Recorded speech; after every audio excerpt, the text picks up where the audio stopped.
Only the largest beetle species.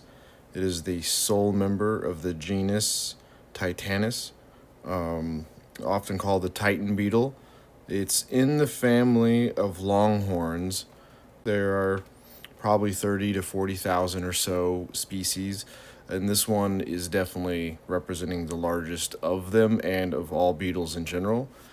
So this is a male Titan beetle. He is 143 millimeters. They can get over 18 centimeters. I've seen records closer to 19. The unique thing about beetles, they're like butterflies in that they go through complete metamorphosis.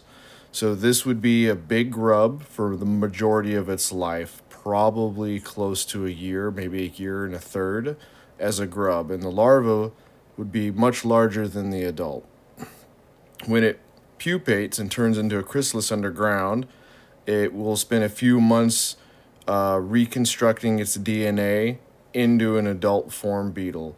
And then this beetle will emerge and it will be the size it is for the rest of its life as an adult, which is probably one season, like 2, 3 months, 4 months, depending on nutrition and availability of predation and other things that could definitely impact its lifespan. But these are not long-lived species generally, especially the spike-collared longhorns. We get them in the Southwest. Little smaller guys are probably about 2.5, 3 inches long, and they're our Palo Verde beetle. They're the monsoon beetles that come out during the summer months, and they live a few weeks to a month maybe as they're adults. And they look almost exactly like this, to just never approach anything crazy in size. This is a true tropical South American Titan beetle. Frenchiana, that's that area, northeast, north central South America. And what I'm going to do is just pin him simply. I'm not going to open up his wing cases because it's actually less aesthetically appealing to me. I like to show that this is a giant beetle. You spread the elytra out. They have a huge brown abdomen, huge wings. It's kind of impressive, but it also distracts from the fact that it's a giant beetle. Like, it's mostly just wings and and an abdomen. And I want to show off the legs. I don't want them covered by the elytra. And what's interesting is, as beetles in general, the bigger the beetle, the bigger everything is about the beetle. Like I was talking about, this is 14 centimeters in length from the edge of the elytra to the tip of the mandibles here. But as you get a larger adult, since they don't grow, they're just bigger. They are everywhere is much larger. It's not just the length of an 18 centimeter Titan beetle. Their feet will be bigger. Their tarses, their tibias, everything. Their horns, the spines on their collar. And so it's just a giant animal, and this is in no way a big one. Females are a little bit smaller. They'll probably have smaller jaws, bigger, wider abdomens for egg laying, but the general length of the species in measured for like trophies generally comes from the male side of the population. And so I hydrated this one for about 18 hours in a little humidifier to make sure I could articulate it out a little bit, make sure it's not going to break apart. This one was an existing collection in 1920. I was able to pick up a specimen from a person at the Natural History Museum in California, and so I've just kind of had it, waiting around, maybe building a frame for it, put it with another group of longhorn beetles that have kind of a cool, like, here's some South American longhorns, or here's some central neotropical longhorns, and then just have this guy in the middle as, like, the statement piece. But today I'm just going to pin him, dry him out, get him in a position that's a little bit more natural. So I'm going to have his legs out just a little bit, give him some elevation. Again, all beetles have 6 legs. You're going to see a pair connected to the thorax. Then you're going to see 2 pair connected to the abdomen. Let's see here. They're going to have the femur, the tibia, the tarses, which are in longhorn beetles are more like big pads. And so I don't know if I can get the camera to focus on that. But they got very sensitive, almost like sticky, fuzzy feet. and then they end in tarsal claws, and they always have a pair. There's always two. Every beetle ends with two little claws at the end of their feet. Doesn't matter what species. In the longhorn family, they generally get that name because of their antenna. They usually have huge antenna. Some species, like Baticera, Wallicki, or Hercules, these antennas can be 2 times the length of the entire body, just way out here. But this preonid, this guy here has got slightly shorter antennas, but still pretty long, still pretty substantial, almost as thick as the legs in some parts. And so that's where the longhorn comes from in this group of animals, is their antennas, not so much the mandibles. And, you think about horns, you think about the rhinoceros beetles with the huge thoracic, or the cephalic scimitar comes off their head. Not horns at all, really, but the antennas here. And so I'm going to just kind of work these out, make sure they're not going to pop. They all kind of have a little ball section in here. It's going to be kind of hard to zoom in. But this thing has a degree of rotation, as all the little segments will. And so I'm just trying to play with them a little bit, make sure it's going to be easy to articulate. And generally in beetles, they're pretty fast to pin once you're satisfied with their mobility, because there's not a whole lot that can go wrong at this point. If he's got some movement to him, a couple pins, make him symmetrical and pretty, that's fine. If I wanted to open the wing case here, it would be pretty easy for me to just pop this elytra open. It kind of just, it's kind of like the lid of a refrigerator container. It's just got a nice little snap here, and I can pull that elytra off. And then right about here, it kind of holds the, I guess it would be like a shoulder of the wing. And then this little triangle here is where the other piece of the elytra fits under. And so as you pull sideways and pop out, this will snap, this would open up, kind of up and out. Same with this side, up and out. And then you could see 2 large brown wings, and they would have, fairly large veins. They're very powerful flyers, probably clumsy. It's a huge, heavy animal, but very loud, very powerful. Probably can't land worth crap. But anyways, you can kind of see that the wings are just tucked in there. The wing will come down, have a fold in it, and another fold. But I'm going to leave the wings on this one. If he was, say, closer to 16 centimeters, I think I'd want to put the wings out and just show how cool he is. But I can make a nice small frame for this guy. He's still pretty huge, and he'll look good as a closed wing beetle here.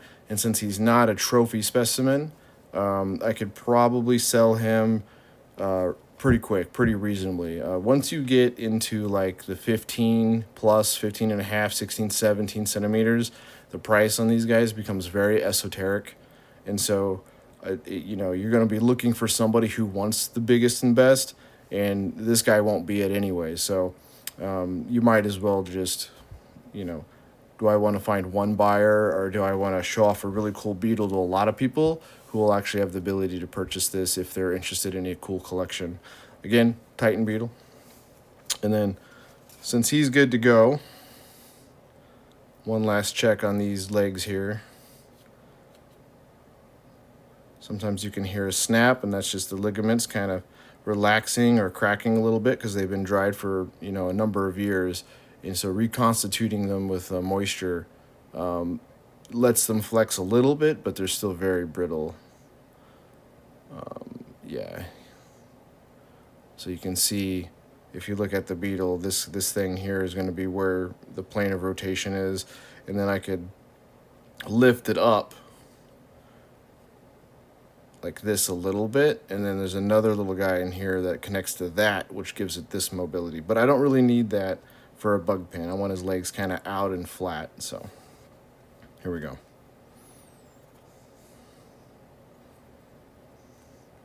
Now I'm not going to pierce the beetle at all. I'm just going to put the needles up against it to kind of anchor him in.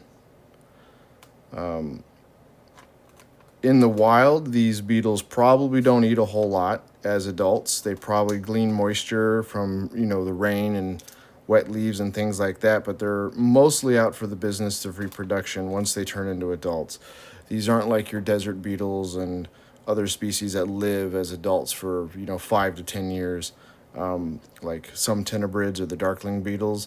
These guys are very much seasonal beetles. They're going to take advantage of different cycles in the rainforest, like the rainy season, dry season, get all the nutrition they can in the probably 15, 16 feet deep in the root systems of giant fig trees or rainforest flora.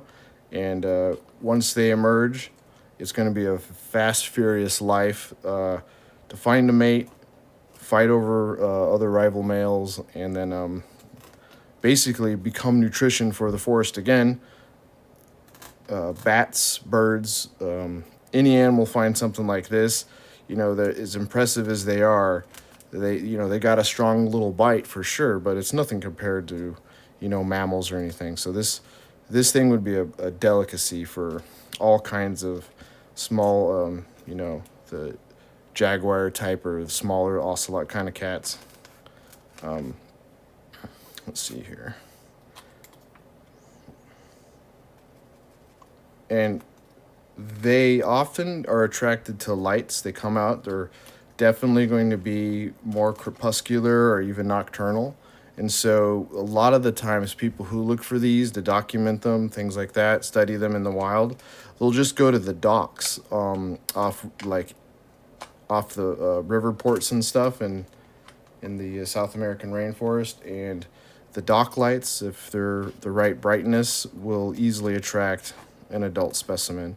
They're just a sucker for the ultraviolet light spectrum, and a lot of lights, just out in the rural areas will be mercury vapor, which is very inefficient for visible light, but very good at expressing the color spectrum, the light spectrum that attracts beetles, which will be in those higher range hertz. Like you're going to be looking for ultraviolet, things like that. Black light. So he's really tough. He's still fighting me quite a bit on getting him a little bit more pinned out here and straight. So I'm going to try to get this leg anchored a little better. He's strong enough just on one side to pick up this leg, and he's not letting me keep it down. And it took 4 pins just to keep it. So smaller the beetle, the easier when it comes to pinning. But I would like his foot to turn, because I think that'd be a little bit nice to have his pads out and his claws up, so you can kind of see.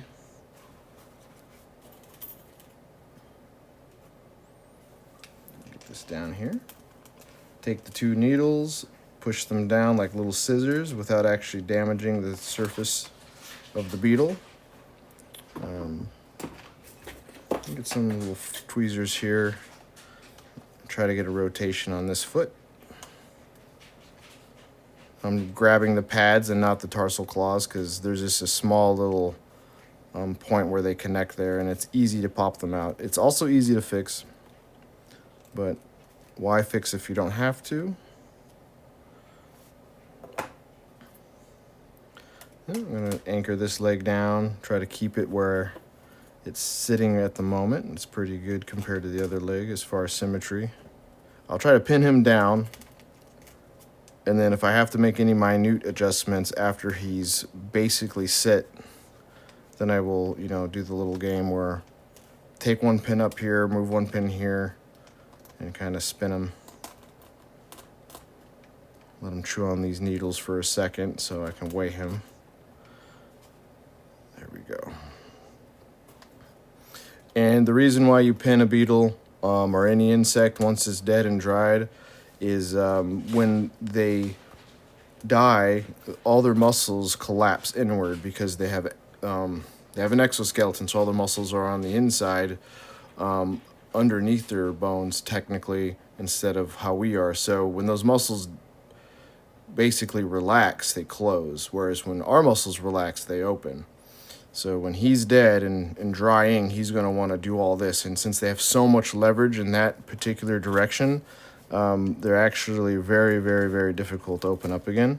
So once you pin him and he dries, and he'll slowly over the next week be trying to collapse again, but the pins won't let him, then he'll be rigid and he'll be stuck this way forever. And so that's the importance of kind of pinning them out, making sure, you know, overnight when I'm not paying attention, a leg doesn't slip past a pin and come closing in, because it's really hard just to hydrate one piece of an insect without starting over. He's big enough to where maybe I could just get a Q-tip and keep hydrating a particular joint or knee or whatever, but I don't really want to try that hard. So put the effort in the beginning to make sure you got all the pins secure where you like them. This foot's a little nicer. This one's not sitting all the way down. Pull him out just a little bit here and try to work on this rotation of this foot. So now that's a little bit better. Now that foot's laying nice and flat like this one is.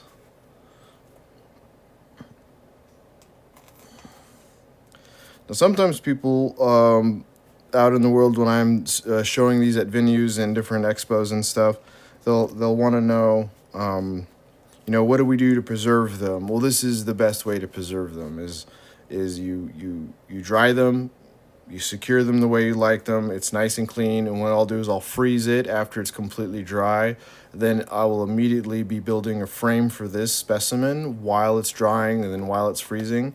And then once that frame and that display is ready to be permanently sealed, I'll then let this guy thaw again, dry out for maybe an hour or two, and then I'll move him into the frame and seal it completely. So the amount of time he's in an atmosphere that exchanges is minimal. So once he's in the frame and I seal the glass and it's got UV protection and all that stuff, and you know, you hermetically do your best to hermetically seal it, even though there's lots of other ways to do that. The frames I make, we just use any hydrophobic process we can on the glass on both sides, on the back where the mounting board is, and then we then seal that again on the back. And so there's a couple layers of protection on the back separating the beetle. We use different types of archival mat boards and foam boards to also reduce humidity. But if you can keep the atmosphere and the display stable, they don't break down. So some people can, some people do. They will take these beetles, they'll spray them with like an acrylic fixative, a clear thing to just kind of preserve them a little bit better. But I have found out that if it's really about the frame and the display, you can put all the preservation material on the insect you want, but if the glass isn't good and it's not sealed well, that, you know, let's say like an acrylic UV resistant spray or like an enamel, the sunlight UV radiation will eventually break it down and then it will flake off. So might as well preserve the entire space, not just the insect, the atmosphere and all inside the frame or the display. And so his antennas aren't exactly the symmetrical here. The left side's a little shorter than the right side. That's just genetics though. I could pull this out and measure them both, and this one is just longer. This section is just a little longer than this section, and that's just how he naturally pupated into his adult form underground. And so to work out a perfectly symmetrical animal, you know, they're not made in a factory, so it's just really up to me now when I want to abandon the project and say, you know what, he's pinned, he looks good. It's more about the preservation. Most people won't even really pay attention to the antenna anyway. So at some point, I'll just put a wrinkle in this antenna, make it a little shorter looking, like lower it, but he's basically done. And I'll get one more needle on the top side here so it stops trying to pull up. And then I hope you guys can see that. I know my hands are in the way a lot. But this is Titanus giganteus, the world's largest beetle species in the world. Again, this specimen falls probably this short of any kind of record, like 18 centimeters is probably the record. There's a few that have been claimed to be 18 and a half centimeters or even 19. And then you're talking about a specimen that's probably going to go for auction at like $100,000 because there's nothing else like it on the planet. But this guy, this is what you would expect to find if you're in the right season at the right time, say April, South America, river docks, looking at lights. One of these guys could fly right in, and you'd see something around 12 to 13 centimeters. And there you go. That is the world's largest beetle. Thank you for stopping in.